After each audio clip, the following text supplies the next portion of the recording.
আসসালামু আলাইকুম ওয়া রাহমাতুল্লাহি ওয়া বারাকাতুহু নাহমাদুহু ওয়া নুসাল্লি আলা রাসূলিহিল কারীম আম্মা বাদ। প্রিয় দর্শক মণ্ডলী, যারা এই মুহূর্তে বিশ্বের যে প্রান্ত থেকে আপনাদের প্রিয় চ্যানেল দেশ টিভির পর্দায় আমাদের সাথে যুক্ত হয়েছেন, সকলকে আন্তরিক মোবারকবাদ, প্রীতি এবং শুভেচ্ছা জানিয়ে শুরু করছি জনপ্রিয় ইসলামিক আয়োজন ইসলামী জীবন ও জিজ্ঞাসা। সাথে আছি আমি মোহাম্মদ আল আমিন খান। অতিথি হিসেবে যুক্ত হয়েছে বাংলাদেশের বরেণ্য ইসলামিক স্কলার, বিশিষ্ট ইসলামী চিন্তাবিদ এবং শিক্ষাবিদ ফজিলাতুল শেখ প্রফেসর ডক্টর মতিউল ইসলাম হাফিজাহুল্লাহ, সম্মানিত সহকারী অধ্যাপক, বাংলাদেশ ইসলামী বিশ্ববিদ্যালয়। আসসালামু আলাইকুম রহমতুল্লাহ। ওয়ালাইকুম আসসালাম ওয়া রাহমাতুল্লাহি ওয়া বারাকাতুহু। শেখ, ভালো আছেন? আলহামদুলিল্লাহ, আলা নিয়ামাতিল্লাহ, ভালো আছি। আপনি কেমন আছেন? আলহামদুলিল্লাহ। আপনাকে স্বাগত জানাচ্ছি আমাদের চমৎকার আয়োজনে। ধন্যবাদ আপনাদেরকেও। দর্শক, আমাদের সাথে যুক্ত হতে চাইলে দেশ TV Islamic show Facebook page কিংবা ইউটিউবে গিয়ে কমেন্ট বক্সে যুক্ত হতে পারেন। আজকে আমরা আলোচনা করব শীতার্থদের জন্য আমাদের করণীয় কী। শীতকাল চলছে, শীত আল্লাহ পাকের পক্ষ থেকে একটি নিয়ামত, কিন্তু এই শীতকালে উত্তরাঞ্চল বা যে অঞ্চলগুলোতে অনেক বেশি শীত পড়ে থাকে, সেখানে মানুষগুলো অনেক কষ্টে তাদের জীবনগুলো পার করছে। যারা পথশিশু, তারাও তাদের অনেক কষ্টের মাধ্যমে তারা জীবনযাপন করছে। যারা বিভিন্ন বাস টার্মিনাল, লঞ্চ ঘাট কিংবা রেল স্টেশনে অবস্থান করে, সেই মানুষগুলোর কথা একবার চিন্তা করেন। এই জন্যই শীতার্থ যে মানুষগুলো আছেন অসহায়, তাদের পাশে আমরা কিভাবে দাঁড়াবো বা ইসলাম এই ব্যাপারে কী শিক্ষা দেয়, সেক্ষেত্রে থেকে আমরা জানবো ইনশাআল্লাহ তাআলা। শেখ, আমাদের মূল শিরোনাম যদি বলতেন, শীতার্থ যারা আছেন তাদের প্রতি আমাদের দায়িত্ব এবং কর্তব্য। বিসমিল্লাহ, আলহামদুলিল্লাহ, আসসালাতু ওয়াসসালামু আলা রাসূলিল্লাহ, ওয়া বাদ। সর্বপ্রথম কোরআনে কারীমে দুটো সিজনের কথা বলা হয়েছে সূরা কুরাইশের মধ্যে। রিহলাতাশ শিতাই ওয়াস সাইফ, আরবিতে শীতা, আমরা যে শীত বলি এটা কিন্তু আসলে আরবি শব্দ থেকে আসা। রিহলাতাশ শিতাই ওয়াস সাইফ, শীতকাল এবং গ্রীষ্মকালের কথা বলা হয়েছে। তো খুবই গুরুত্বপূর্ণ বিষয়। আপনি যেটা বলেছেন, আমাদের দায়িত্ব এবং কর্তব্য। প্রথমে দর্শকদের উদ্দেশ্যে বলতে চাই যে আমাদের আহলে ইলমদের মধ্যে অনেকে বলেছেন আশিতা রাবিউল মুমিন, শীতকালটা মুমিনের বসন্তকাল। তো এটাকে আমরা কয়েক ভাগে বা কয়েকভাবে বিশ্লেষণ করতে পারি। প্রথমে আপনি যেটা বলেছেন যে আমাদের উত্তরবঙ্গের কথা বলেছেন, আমরা আসলে ঢাকায় আছি যারা, তারা তেমন শীত অনুভব করছি না, কিন্তু উত্তরবঙ্গ সহ বিভিন্ন এলাকায় মানুষ, শীতার্ত মানুষ, এক টুকরো কাপড় দিয়ে একটা জামা, একটা ফতোয়া, একটা কোট, একটা গেঞ্জি, আমার আপনার কাছে যত কিছু না মূল্যবান, তাদের কাছে এই মুহূর্তে শীত নিবারণের জন্য তারা অনেকে আছে যুবথুবু হয়ে পড়ে আছে কোনো জায়গায়। এমন অবস্থা হাদিসের মধ্যে এসেছে, রাসূলুল্লাহ সাল্লাল্লাহু আলাইহি সাল্লাম বলেছেন, মান ফাররাজা আন মুমিনিন কুরবাতান মিন কুরাবিদ দুনিয়া ফাররাজাল্লাহু আনহু কুরবাতান মিন কুরাবি ইয়াউমিল আখিরাহ। সুবহানাল্লাহ। যে ব্যক্তি কোনো মুমিনের দুঃখ, দুর্দশা, কষ্ট লাঘব করে দিল দুনিয়াতে, আল্লাহ তাআলা তিনি আখিরাতে ওই ব্যক্তিকে তার আখিরাতের দুঃখ দুর্দশা লাঘব করে দেন। সুবহানাল্লাহ, সুবহানাল্লাহ। ফলে আমরা যদি এক টুকরো কাপড় দিয়ে একজন শীতার্ত মানুষকে শীত থেকে রক্ষা করতে পারি, রব্বুল আলামিন কিয়ামতের দিনে জামহারির থেকে আমাদেরকে রক্ষা করবেন। সুবহানাল্লাহ। সহজ একটা গেঞ্জি দিলাম, যদি ইখলাস সহকারে দেই এবং নিষ্ঠা সহকারে আমরা একজন শীতার্ত মানুষের পাশে দাঁড়াই, আল্লাহ তাআলা আমাদের আখিরাতের তিনি দুঃখ দুর্দশা লাঘব করে দেবেন। আমরা যে পরে আছি, এই পরাটাও আল্লাহ তাআলা হাদিসে কুদসির মধ্যে এসেছে পোশাক সম্পর্কে। ইয়া ইবাদি, হাদিসে কুদসি,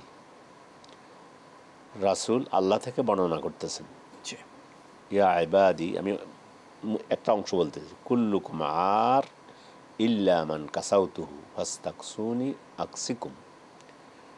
হে আমার বান্দারা, তোমরা সকলেই বিবস্ত্র। আমরা তো বিবস্ত্র হয়ে দুনিয়াতে এসেছি। যাকে আমি পড়াই, অতএব তোমরা আমার কাছে পরিধানের বস্ত্র চাও, আমি তোমাদেরকে পরিধানের বস্ত্র দেব। বলে আমাদেরকে যে শরীরে যে বস্ত্র দেখতেছি, শীত আমরা অনুভব ঢাকাতে করতেছি না, কিন্তু এই কাপড়ের অভাবে অনেক মানুষ ঘর থেকে বের হতে পারছে না। এই অবস্থায় প্রত্যেক মোমেন যেখানে আছি, আমরা যেখানে আছি, যার যার জায়গা থেকে যদি আমরা সামান্য একটু সহযোগিতার হাত বাড়িয়ে দেই, তাহলে আমাদের এই ভাইগুলো শত শত হাজার হাজার লক্ষ লক্ষ মানুষ, শীতার্থ মানুষ, এবং উপস্থাপনা আপনি বেশ সুন্দর করে কয়েকটা জায়গার কথাও বলছেন। রেল স্টেশনে পড়ে আছে, বাস টার্মিনালে পড়ে আছে, লঞ্চে পড়ে আছে, বা এইভাবে, এবং ঘরে আছে, শীতে জুবুথুবু হয়ে আছে।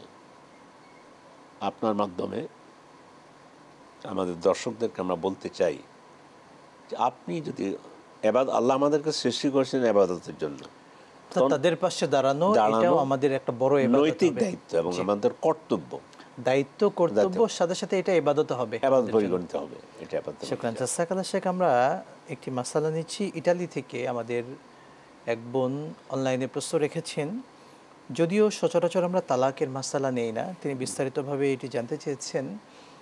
তার বয়োবৃদ্ধ শ্বশুর এবং শাশুড়ি দুজনই বয়োবৃদ্ধ মানুষ। তার শ্বশুর তিনি একটু উচ্চ মেজাজি, সেক্ষেত্রে রাগের বশত সবসময় মেজাজ অবস্থায় থাকেন, খুবই বয়োবৃদ্ধ। কিন্তু এই পরিস্থিতিতে তিনি রাগের মাথায় তার স্ত্রীকে তালাক দিয়ে ফেলেছেন এবং 3 তালাকই দিয়ে ফেলেছেন। কথাটা এইভাবে ছিল, 1 2 3। তো এক্ষেত্রে বয়োবৃদ্ধ অবস্থায় এবং তিনি মাঝে মাঝে এভাবে রাগের কারণে মেজাজও হারিয়ে ফেলেন এবং তার জ্ঞানও প্রায় হারিয়ে যাওয়ার মতো হয়। তো এই সিচুয়েশনে এই তালাকের বিধানটি কি হতে পারে, ইসলাম কি বলছে? আপনি প্রথম যেটা দিয়ে শুরু করছেন যে আমরা তালাকের মাসালা নেই না, না নেওয়ার পিছনে একটা কারণ আছে। কারণটা বলে আমি একটু নসিহত করবো আর কি। সেটা আমরা তালাকের বিষয়টা, এই যে কি বলছে, বয়স কত, কখন বলছে, কিভাবে বলছে, এটা লিখিত আকারে যখন একজন মুফতির কাছে যায়, তিনি সেটা পড়ে তখন বলেন যে আপনার লেখা অনুযায়ী আমি ফতোয়া দিচ্ছি। এখন একবার একটা SMS পাঠিয়েছে, আমাদের অনেক কিছু জিজ্ঞাসার আছে, তো সেগুলো না জেনে আমরা তালাকের কথার কথা বললাম যে তালাক হয়ে গিয়েছে, আমি বললাম যে হয়নি, তাহলে কিন্তু আমি দুজনের মধ্যে জেনায় লিপ্ত হওয়ার জন্য একটা ব্যবস্থা করে দিলাম, বড় মারাত্মক বিষয়। আবার হয়তো বা তালাক হয়নি, আমি বলে দিলাম তালাক হয়ে গিয়েছে, তাহলে অবস্থা দাঁড়ালে একটা পরিবার আমি বিচ্ছিন্ন করে দিয়েছি। এটা তো আমরা আমাদের ঘাড়ে নিতে পারি না। অবশ্যই এই জন্যই আপনার ওই কথাটা খুবই মূল্যবান কথা যে আমরা তালাকের মাসালা নেই না। এত স্বল্প সময় আসলে বলা সম্ভব নয়, কিন্তু আমাদের জাতির অধিকাংশ ফ্যামিলিতে আমরা এমনটা ইদানিং পাচ্ছি, প্রচুর এমন মাসালা পাচ্ছি যে রাগের মাথায় 3 তালাক দিয়ে ফেলেছে, এটা কার্যকর হবে কিনা, এটা কি 1 তালাকই হবে? যদি এই ব্যাপারে একটু দর্শকদেরকে নসিহত করতেন। দর্শককে নসিহত করতে পারি। বোনের ব্যাপারে নসিহত হলো আপনার লিখিত এই বিষয়টি ওখানে যদি মুফতি থাকে সেখানে পাঠাতে পারেন ইতালিতে, আর সেখানে না হলে বাংলাদেশে যেখানে ফতোয়া বিভাগ আছে সেখানে পাঠাতে পারেন। এটা হলো বোনের ব্যাপারটা। কিন্তু আপনি যেটা বলছেন, রাগের মাথায় হোক আর যেভাবে হোক, হাসতে হাসতে তালাক দেখ আর রাগের মাথায় তালাক দেখ, তালাক পড়ে যাবে। এখন প্রশ্ন হচ্ছে যদি 3 বলে ফেলে, এখানে সারা পৃথিবীর ওলামায়ে কেরাম একমত যে 3 তালাকে হয়ে যাবে, তবে পদ্ধতিটা সুন্নাহ পদ্ধতিতে হয়নি, বিদআত পদ্ধতিতে হয়েছে। শুধুমাত্র এর মধ্যে ইমাম ইবনে তাইমিয়া রাহিমাহুল্লাহ তিনি এবং ওমর রাদিয়াল্লাহু তাআলা আনহুর একটা বাণী, একটা কথা, যদি এভাবে রাগার মাথায় কেউ 3 বলে 1 বৈঠকে, তাহলে 3কে 1 ধরতে হবে। তার মানে হলো ওনার শাশুড়ির উপরে যদি কথার কথায় ধরে নিলাম, বা XYZ যাই হোক, কোনো ব্যক্তি তার স্ত্রীকে একাত্র যদি 3 তালাক দেয়, তাহলে মানে সিংহভাগ ওলামায়ে কেরাম মত হচ্ছে 3 তালাকে হয়ে যাবে এবং তালাক কার্যকর হয়ে যাবে। শুধু ইমাম ইবনে তাইমিয়ার কথাটা বলে দিলাম, তিনি বলেছেন, তাঁর বলার পেছনে তিনি ওমর রাদিয়াল্লাহু তাআলার একটা উক্তি নিয়ে এসেছেন। সব মিলে তিনি বলেছেন যে 3 তালাক 1 তালাকে পরিণত হবে, বাকি তাহলে থাকলো 2। এখন আজকে বললো যে 3, আবার আগের মাথায় পরের দিন আবার বললো 3, এভাবে কিন্তু 1 কিন্তু হয়ে গেছে, আর বাকি 2 আছে। এটা না ঠিক আছে, এটা মিলমিট হয়ে গেছে, এখন উঠে গেছে সব না, এক হয়ে গেছে, তিনও হয়ে গেছে। সিংহভাগ আলেমদের কথা এক হয়ে গেছে। ইবনে তাইমিয়া সহ কয়েকজন আহলে ইলম ইসলামিক স্কলার বলেছেন যে এটাকে এক ধরে। তো এক হলে হবে কি, ওনাকে রুজাত করে নিতে পারবে, ফিরেই নিতে পারবে। ফিরে নেওয়ার কি বিশেষ কোনো পদ্ধতি আছে শেখ? এখানে বিশেষ ওনার পদ্ধতি নেই। তারপর তিন যখন বলেছে, আবার পুনরায় দুইজন মুমিনের সামনে সাক্ষী রেখে আবার আগটা করে নিলে ভালো। এমনি যদি নিয়ম মুআফিক 3 তালাক দেয়, এক তহুরে 1 তালাক দিয়েছে, এক তহুরে 1 তালাক দিলে এক পড়েছে, এ অবস্থায় ফিরিয়ে নেওয়ার জন্য নতুন করে আগদের প্রয়োজন হয় না। এখানে 3 যেহেতু বলে ফেলছে এবং অধিকাংশ আলেমদের মতো হয়ে গেছে, ইবনে তাইমিয়ার কথাকে মানদণ্ড যদি ফিরেই নিতেও হয়, তাহলে যেহেতু ওখানে একটা আছে অপশান যে 3 হয়ে যাবে, সেই দিক থেকে আবার শুধু আগটা হলেই হয়ে যাবে, অসুবিধা হবে না ইনশাআল্লাহ। শুকরান, জাযাকাল্লাহ শেখ। আমরা এখান থেকে বিরতির পরে শুনবো ইনশাআল্লাহ।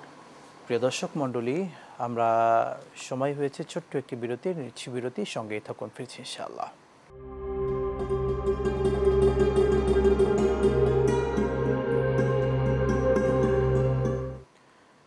বিরতির পর আরও একবার স্বাগত জানাচ্ছি আপনাদের প্রিয় চ্যানেল দেশ টিভির পর্দায়, প্রিয় আয়োজন ইসলামী জীবন ও জিজ্ঞাসায়।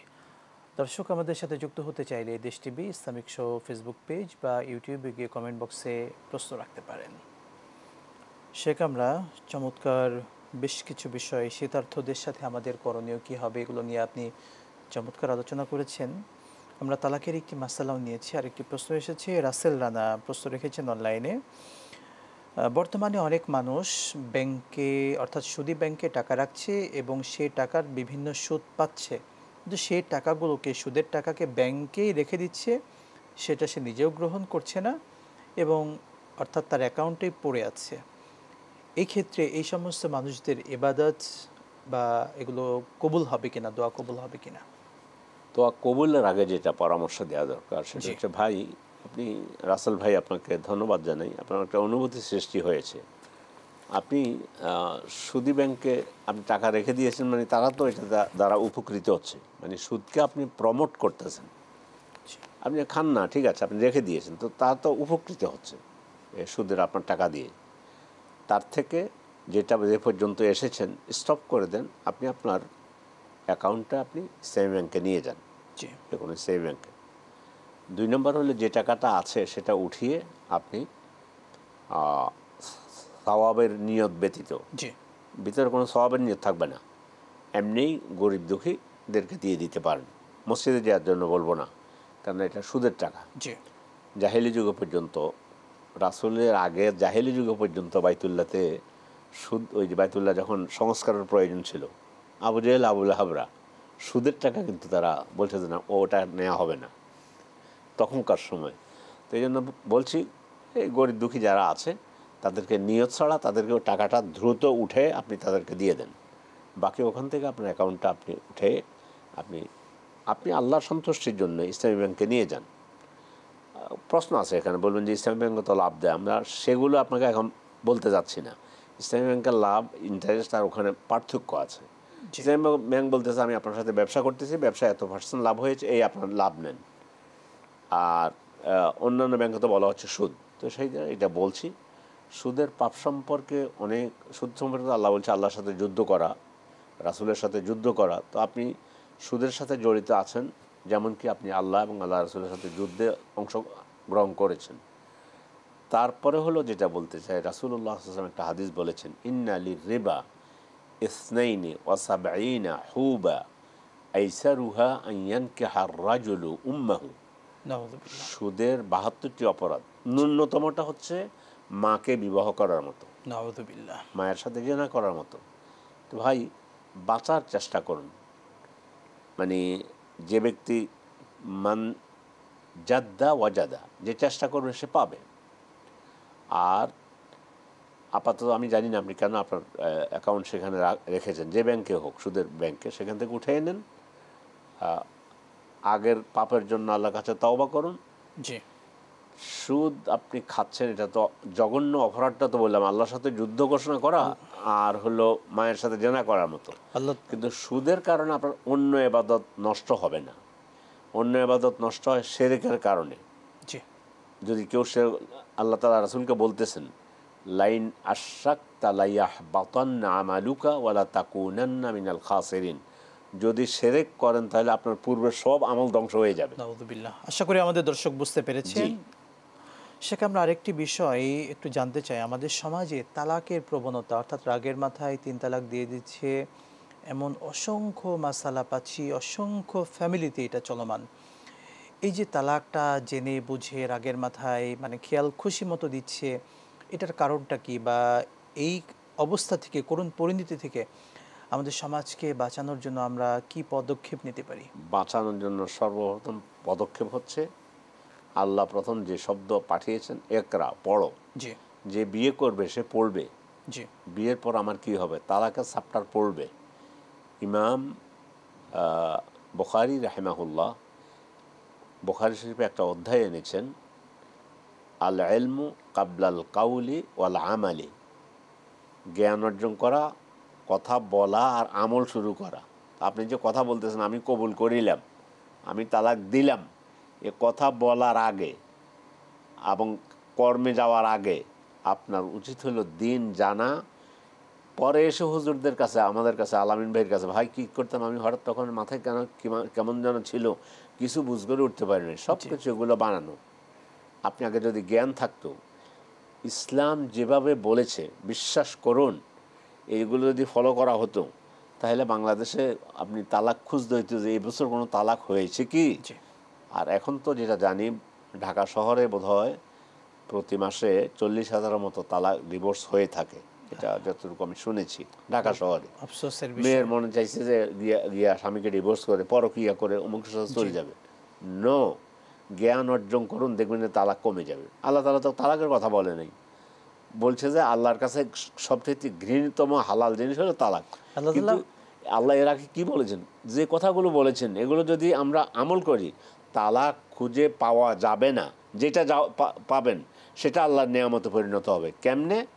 সেটা হচ্ছে এই, আল্লাহ বলছে যদি তোমাদের স্ত্রীদের মধ্যে তুমি কোনো বাড়াবাড়ি দেখো, ফায়েজুহুন্না, নসিহত করো। তারপরে নসিহত করতেছেন যে তুমি এটা করো না, আমি এটা কিছুদিন ধৈর্য ধরতে হবে, দেখি নসিহত করলাম কাজ হয় কিনা। ওয়াহজুরুহুন্না ফিল মাদাজি, সায়েন্টিফিক দিন থাকবে একই রুমে, কিন্তু বিছানাটা একটু আলাদা থাকলে এটা মানসিক চাপ দিয়ে স্ত্রীকে কাছে আনা যায় কিনা, অথবা স্বামীকে বোঝানো যায় কিনা। ওয়াদরিবুহুন্না, এরপরও যদি না হয় তাহলে একটু শাসন করা প্রয়োজনে। তারপরে আল্লাহ তাআলা বলে দিচ্ছেন যদি এগুলো আনুগত্য করে তাহলে আবার অন্য পথ খুঁজো না, যে তুমি এটা করো কেন, এইটা করো। তোমার মূল সমস্যা যেখানে সমাধান হয়ে গিয়েছে, ফালা তাবগু আলাইহিন্না সাবিলা, এরপর আর অন্য পথ খুঁজতে যাইও না। তুমি এমনিই তরকারি রান্না করতে জানো না, তুমি আসছো পর্যন্ত এইভাবেই দেখতেছি তোমাকে, তো দরকার নাই রে ভাই। আপনি আপনার স্ত্রীর সলাত আদায় করে না, আপনি নসিহত করেন যে তুমি আমার স্ত্রী, সলাত আদায় না করলে ইসলামের গণ্ডির ভিতরে থাকা যায় না, সলাত শুরু করে দিয়েছে, এবার আপনি লবণ কম কেন, মরিচ বেশি কেন, এগুলো খুঁজতে যাবেন না। এইভাবে করে করে আবার স্বামীকে বুঝাইছে। এই সব কিছু যদি আমরা শিখে আসতাম, এটার উপর অসংখ্য বই আছে, অনেক বই আছে, এগুলো পড়ে আপনি তালাক দেওয়ার আগে তালাক সম্পর্কে আলেমদের সাথে বসে জ্ঞান নিন, যে আমি পর্যায়ে আসি, আমার স্ত্রী এই করে, আমি কি করতে পারি। অথবা স্ত্রীদেরকে তালাক ও তাফউইদ যেটা দেওয়া হয় এখন আমাদের ইয়ের মধ্যে, ওই যে কাবিননামাতে যেটা বলা হচ্ছে 18তম অনুচ্ছেদে, সেটা ভিন্ন কথা, সে তালাক ও তাফউইদ। তাফউইদ মানে তাকে তালাক দেওয়ার ক্ষমতা অর্পণ করা। স্ত্রীকে তালাক দেবে, স্ত্রীর স্বামীকে তালাক দিতে পারবে না। স্ত্রী এটা বলবে না আমার স্বামীকে আমি তালাক দিলাম, নো। কেন আল্লাহ তাআলা স্ত্রীদের হাতে এটা রাখেন নাই? এটা হলো তাদের প্রতি সহানুভূতি করেছেন। সেটা হলো মায়ের, এরা মায়ের জাতি, এরা মমতাময়ী, এরা কোমলমতি, দিলটা নরম, এরা স্নেহময়ী। এই জন্য এদেরকে দিলে এরা সকালে এক তালাক, আবার সন্ধ্যে আরেক তালাক, এরপরে দুপুরে আবার গ্রহণ করে নেবে। এত কিছু সুন্দর করে ইসলাম বুঝিয়ে দিয়েছে।